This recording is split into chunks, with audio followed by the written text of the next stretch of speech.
Tonight, we report on the status of Wanapum Dam and how the Manta Rays swim team is looking for some support. What's going on in sports, Bob?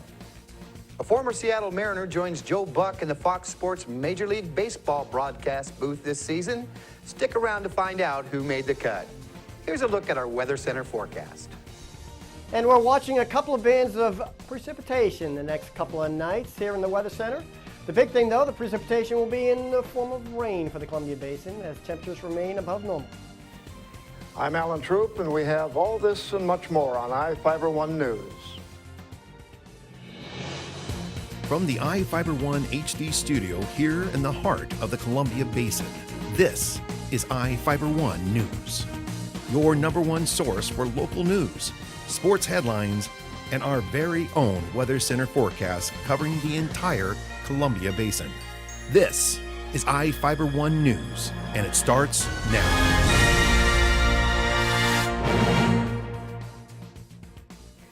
A 65-foot-long crack in Wanapum Dam closed by an inch after the water in the reservoir was lowered. Reporter Jeff Chu has the story. The race to fix a 2-inch wide and 65-foot-long crack in the Wanapum Dam will be more like a marathon than a sprint. That's what a Grant County Public Utility District official told the PUD commissioners today. PUD's Hydro Director, Don Woodward, updated the commissioners today during a special meeting at the Public Power Agency's offices in Beverly, near the dam. Woodward reported that no time frame for fixing the crack has been set until a full review is completed. It is unknown what caused the crack or how deep it is, according to Woodward. Only known as the crack is isolated to the 4th pillar from the left on the Columbia River side of the dam. The pillar is one of 13 that supports the dam's spillway. The crack was discovered last week after an employee noticed a section of the roadway on top of the dam was out of alignment. When divers and an unmanned submarine examined the site, they found the crack extending across the 65-foot wide pillar. The pillar supports the spillway, the section of the dam that allows water to bypass the turbines that generate power. PUD started lowering water behind the dam over the weekend, and it reached between 543 and 545 feet above sea level today. Normally, the water level is between 570 and 571 feet above sea level. PUD spokesman Chuck Allen said it's the lowest the lake's water has been since the dam was completed in 1963. PUD officials are performing daily inspections and working with the Federal Energy Regulatory Commission and a board of independent consultants on the issue. The lower water level ensures a sudden release of water from the dam will fit into the river's existing channel, according to Allen. The low water level is starkly visible, leaving boat launches closed on Wanapum Lake. Without ramps, some boats were stranded on the lake. 2 boats were tied to the Vantage Bridge today. A sailboat was left with its keel stuck in the mud at the Vantage Marina, where docks are also left useless. I'm Jeff Chu for iFIBER 1 News. Thank you, Jeff. Jordan Weister will serve 15 years in prison for his part in shooting Dale Olmos after an argument about a stolen phone and methamphetamine. Weister, a 21-year-old Moses Lake man, pleaded guilty in February to attempted murder in the 2nd degree and unlawful possession of a firearm in the 2nd degree. Grant County Prosecutor Angus Lee asked for the maximum sentence and stated Weister had arrived for the sentencing with profanity and anarchy symbols drawn all over his jail-issued shoes. Judge Evan Spurline agreed and sentenced Weister to 15 years in prison. Weister and 2 men took their victim to a field west of Moses Lake on December 10th and shot the victim in the head after accusing him of stealing a cell phone and some methamphetamine. 2 fires destroyed outbuildings in Ephrata during the weekend. The first fire was on Saturday morning in a roughly 150-square-foot lean-to structure on Martin Road. Grant County Fire District 13 and Ephrata Fire Department responded and kept the fire contained to the structure.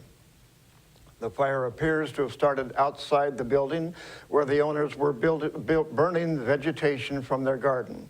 The high winds during the night rekindled it and it spread to the building. The second fire started on Sunday in a shed at the corner of C Street and 9th Avenue Southwest. Firefighters took about 20 minutes to put out the fire. It destroyed the shed and caused some fire damage to the outside of the nearby commercial building. The fire is being considered suspicious. The State Department of Corrections asked the public to call if they see either of the following people that have outstanding warrants for their arrest. Each of the people you see here has warrants for their arrest and is wanted by various law enforcement agencies. If you see any of these people, the Department of Corrections asks that you do not attempt to detain or apprehend them, but to call police. You can also call the Department of Corrections at 509-764-6180 during the day or 509-762-1160 after 5 p.m. We will be back after this.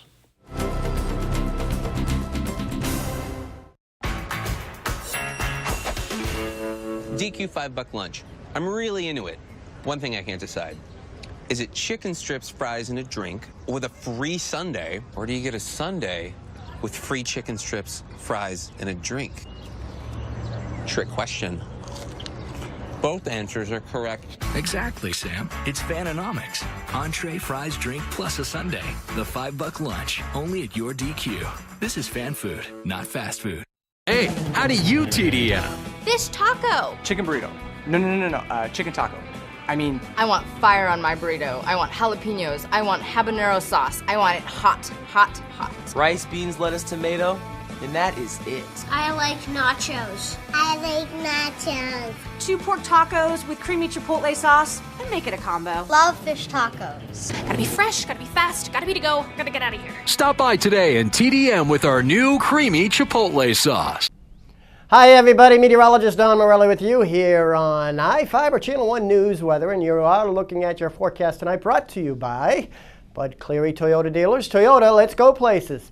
The headlines are calling for a couple of rounds of precipitation during the next couple of days. The first one overnight tonight into the morning hours, and it falls apart during most of the day, and then it comes back tomorrow night into Thursday morning. Then we have a day or two break before another round on Saturday night, Sunday morning. So the good thing is mainly during the overnight time period when we're all sleeping. And the other good thing is probably going to be in the form of rain. So temperatures are getting more to seasonal, if not above seasonal levels. Speaking of which, boy, were we close today. Almost clipped that 49-degree mark, which is normal, 48 the afternoon high here in Ephrata. After some overnight precipitation of 0.03 of an inch, even had some fog at times.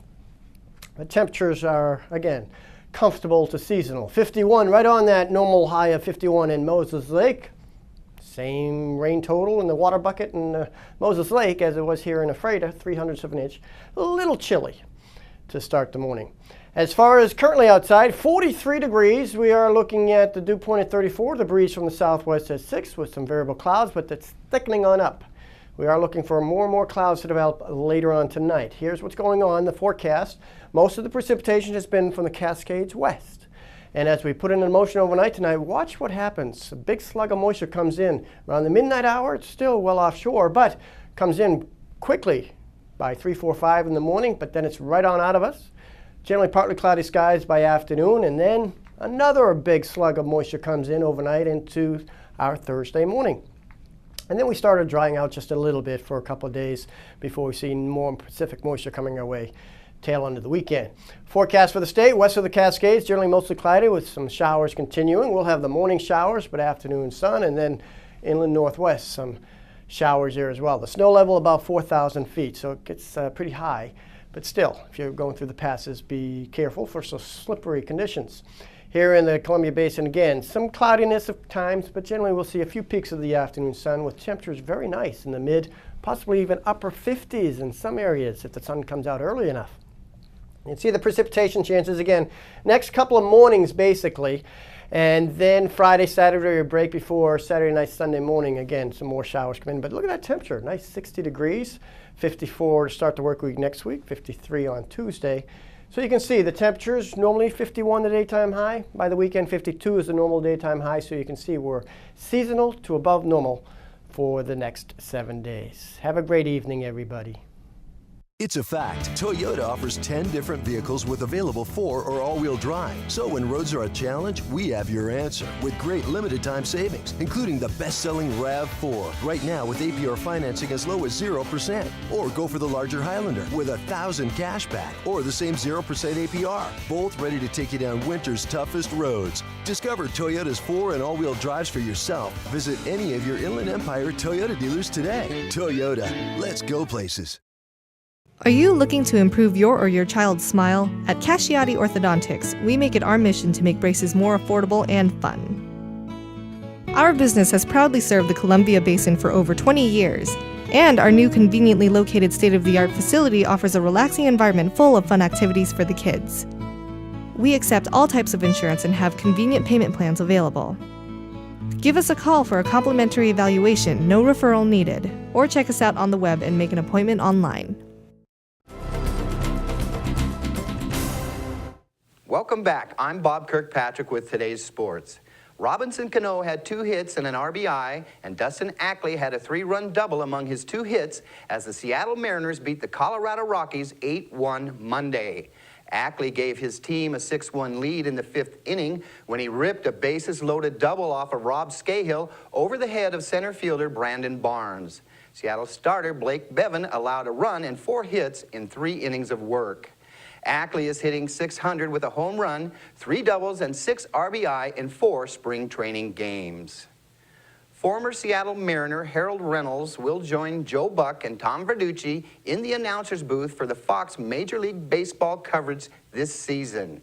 Reynolds has been a studio analyst for MLB Network since its launch at the start of 2009 and will remain in that role. The 2-time All-Star second baseman for the Seattle Mariners, Reynolds retired as a player after the 1994 season. He was the lead studio analyst for ESPN's Baseball Tonight for a decade before he was fired in 2006. Reynolds claimed at the time he was wrongly terminated after a female intern complained about what he called a brief and innocuous hug. He sued the network 3 months later, and an out-of-court settlement was reached in 2008. The trio of Buck, Verducci, and Reynolds will make their debut April 5th for a Giants-Dodger game on Fox Sports 1. Washington head coach Chris Peterson will begin his first spring practices with the Huskies without quarterback Siler Miles, the backup to Keith Price last season. Peterson suspended Miles and wide receiver DeMaurice Springfield indefinitely in February for an undisclosed violation of team rules. Miles and Stringfellow remain a part of Washington's roster, but Peterson says there is nothing new on their status with the team. Miles appeared to be the successor to the graduating Price entering the offseason. He served as Price's backup last season, appearing in 8 games with 1 start. Redshirt sophomore Jeff Lindquist and redshirt freshman Troy Williams are the only quarterbacks taking snaps when spring football got underway today. I want to remind viewers the Moses Lake Chiefs girls basketball team takes on the 2000 state runner-up Arlington in 4A round ball action at the Hardwood Classic Basketball State Championships at the Tacoma Dome Thursday afternoon at 12:15. Well, that's it for sports. We'll be right back after this. Good food, cold beer, and plenty of entertainment. That's what Sporty Steakhouse is all about. Open 6 a.m. every day. We offer over 100 reasonably priced menu items with 24 different ice-cold beers on tap and a wide variety of spirits. Come in with your favorite group, watch the game on our big screen TV, shoot pool, play shuffleboard, and more. We have live music and DJs, so find us on Facebook for upcoming events. Located on East Broadway Avenue in Moses Lake. Sporty Steakhouse, where good friends meet. Hello, my name is Cheryl Kono. I am your local Ephrata Farmers Insurance Agent. Here at Cheryl Kono Insurance Agency, our customers always come first. We don't just work here, we live here. Please stop by the office, call, email, or Facebook me for a free auto, home, life, business, or farm and ranch quote today. We are insurance. We are farmers. Come in for a free quote today. We are farmers. Bum, ba-dum, bum, bum, bum, bum.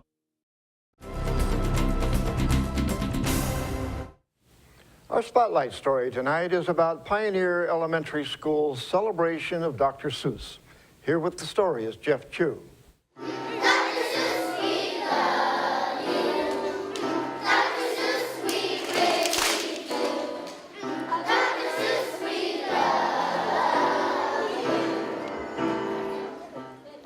a sea of Seuss cats in their hats at Quincy's Pioneer Elementary School, singing about their fondness for kids author Dr. Seuss. The students recently celebrated Seuss, less known as the late Theodore Seuss Geisel, but long remembered for making reading fun.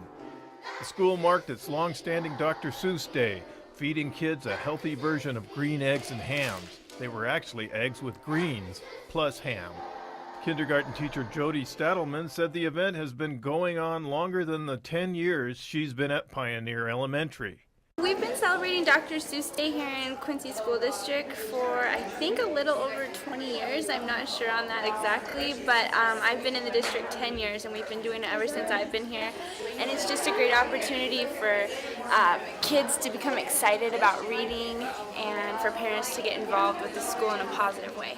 I do not like them, Sam, I do not like green eggs and ham. Would you like them here or there? I would not like them here or there. I would not like them anywhere. I do not like green eggs and ham. The day gave many elementary students a chance to share Dr. Seuss reading with their parents, teachers, and even older students. Stadelman recalled her fondest memory of how the zany words of Seuss inspired students to read. When I first started in the Quincy School District and being at the assembly and reading Green Eggs and Ham and seeing some of the kids that are struggling with reading light up and the look on their face when they hear the silly rhymes and that they can add in because they know what rhyming word comes next and they're not struggling to sound something out but they know it because they remember what it sounds like and they're excited because they're participating and a part of it, and just to see that joy on their faces when they're reading, it makes it all worth it. Pioneer School librarian Shauna Malasso noted that Dr. Seuss's 110th birthday was Sunday, so the school's celebration was well timed.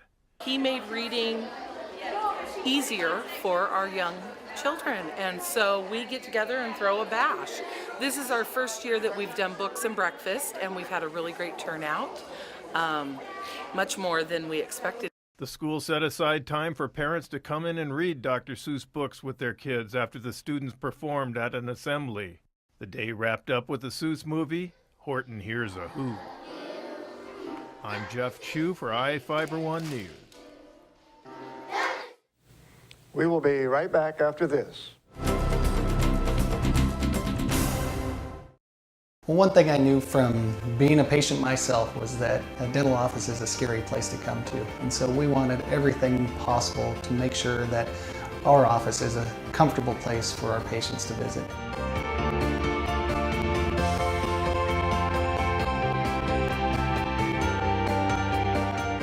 The patients that I have, my clients, have made me a part of this community, and we want to give back in every way possible.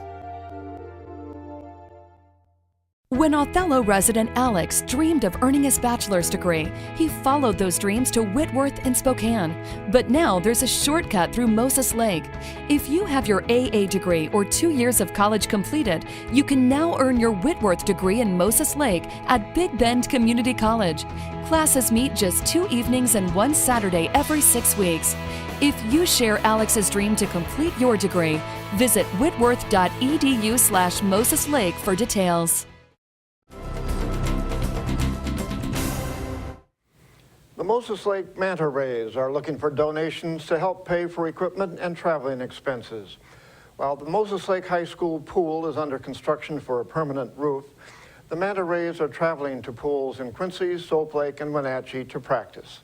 2 days out of the week, the older Manta Rays are traveling to Wenatchee High School to practice in a pool similar in size. Once the Surf and Slide Water Park opens in May, the team will begin practice there every day after school. The use of both facilities will cost the team. They expect to pay about $800 to use Wenatchee's pool and $12 an hour at the Slip and Slide Park. To make a donation or for more information, call 509-431-3573 or email mantarayscoach@hotmail.com. In Northwest news, crews are working to rescue a man who was trapped yesterday morning in a trench that collapsed in Portland. 3 men were replacing a sewer line when the ground gave way. 2 workers escaped but went back down to try and rescue their co-worker. Officials say they were able to uncover the trapped man's face and he began breathing again. Medics are helping keep the trapped man stable with intravenous fluids and oxygen while crews work to free him. It's not all bad news in Portland. A tree is getting quite a bit of attention. A local family turned it into a wishing tree. Catherine Cook reports people have been sharing their wishes, hopes, and dreams. I wish my family has tripled the money. I wish for luck. Did you see this one, Lily? I wish a pony for everyone. Wishes, dreams, hopes, branching out into the night. If you stand under this old chestnut tree in Northeast Portland, you can listen in. We can see what people wish for, and that's kind of cool. And I hope their wishes come true. It started last fall. On a day when Luke and Lola were bored, their mom got an idea. I decided we were gonna create a wishing tree, and so we each made a wish. We put it on, we made a sign, we put out some tags, and that was it. After a few days, the blank tags began blooming into wishes. People stopped, thought, and wrote. I think it just makes people connect and talk a little bit more, so it's been really, really positive. Sometimes sharing wishes out loud can be, well, it's really awkward. Especially the fun ones. I wish I could be a mermaid. Other tags transcend the tree. This one wishes for a cure for cancer and that one day people would stop hating each other. Maybe we'll come true and maybe not. It's the reality that keeps this wishing tree rooted. We have a second one. I'm like, what should I do with that one? Maybe it'll be a different topic. Maybe wishes that came true. And that's going to do it for us here at iFIBER 1 News. We want to thank you for watching, and we'll see you again tomorrow.